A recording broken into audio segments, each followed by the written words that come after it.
Lifetime in politics. The past 2 weeks have not been very good for you. A new Time CNN group of polls from battleground states show you losing ground in Florida, Minnesota, Missouri, Nevada, Virginia.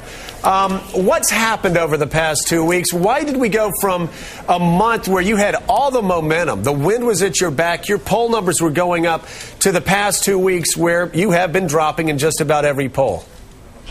Well, first of all, Joe, you know very well that these are temporary things. The fact is that the focus was on the physical crisis we were facing. I understand that.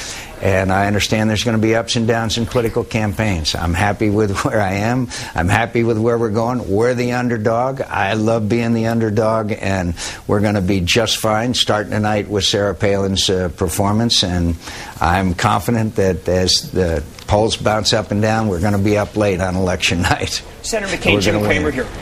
One of the things that we've heard is that Warren Buffett came out on CNBC and said this bill, this mortgage bill, is going to be great for the taxpayer, and he wants in. He actually wants to invest. Why don't you tell people that those who believe in the American people, those who believe that homeowners will fight to keep their homes, are bankable, and you want to be able to invest side by side with the U.S. government because this plan will produce a profit? Well, I think that this plan will produce a profit, and I'm glad to say that when it does, that the taxpayers will be paid back first, which is an important provision of this bill. I also know, Jim, that you and I may have a difference on this curbing of CEO pay, but the fact is CEOs have wrecked their reputation by these exorbitant bonuses and packages and stuff. But the fundamentals of this package are good, they're strong, and the options of loans or insurance or outright purchases of these institutions, I think, give some tools to the Secretary of Treasury and the Oversight Board that I think we can recover. But Jim, I know you've been saying this. This is a tourniquet. This isn't a cure, okay? This is a tourniquet to stop the bleeding. Now we have to go about fixing the fundamental problems in our economy, and that's going to be long and hard and tough. Let's not delude anybody about the tough road that lies ahead of us. You've called for the resignation or firing of Christopher Cox, the SEC chairman. He has been quite inept and has hurt Wall Street. Would you go as far as to say that perhaps Ben Bernanke should be replaced, given the fact he was worried about inflation when we have a deflationary spiral like 1932 happening? I'm not overall pleased with his performance, but I think it's a little bit different from the person the individual is specifically assigned to regulate. And Chris Cox is a fine and honorable man, don't get me wrong. But when the captain is asleep in the cabin and the ship runs aground, it's the captain that's still responsible. Accountability. Dwight David Eisenhower, the night before the invasion of Normandy, wrote out 2 letters. One praising the men and women for their success, who made that incredible invasion possible, and the other a letter of resignation from the Army in case it had failed, taking full responsibility. We need more leaders like Dwight David Eisenhower. Senator McCain, I had a friend yesterday email me a 2003 New York Times article where the Bush administration and some leaders on Capitol Hill were expressing concern already about Fannie and Freddie. He said we needed to take more control of it.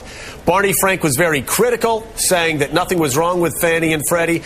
Other Democrats said that that was the wrong step to take. Let me ask you, where were you in 2003 when the White House and Treasury officials started warning? That's 5 years ago. Started warning about problems that were inside of Fannie and Freddie. I was partially engaged. Let me say that I also had those same concerns. I articulated those concerns 2 years ago, including co-sponsoring legislation to rein them in, to stop these abusive practices. I was actively engaged at that time. A lot of us saw it coming. Look, this is inside the Beltway cronyism of the worst kind. Political campaign contributions. It really is one of the sad stories of America, and it shows the incredible influence of lobbyists and special interests within Washington, D.C. And yeah, I was against it and sponsored legislation to try to bring it under control a couple of years ago. All right, and finally, Senator, you admitted this past week that you are a gambling man. My question is this. Can the Cubbies come back from a 1-0 deficit? Can the Angels come back from a 1-0 deficit? Who's going to make it to the World Series? And if you're a gambling man, who would you put your money on? I don't know. I still kind of like the Red Sox. I think that I have a sentimental favorite look, and I think that they're going to do well now that my Diamondbacks have blown it. I think the Dodgers are not to be underestimated, given the fact that they got some pretty strong pitching. Yeah. So I think it's very possible that both of those teams, both the Dodgers and the Red Sox, could surprise everybody. Boy, those are two class organizations. But that shows you why. Shows you why I'm not a rich man.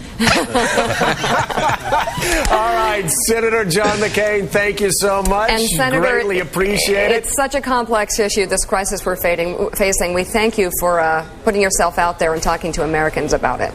Thank you, Senator. Yeah, thank you so much, Senator. Thanks for having me on. Appreciate it.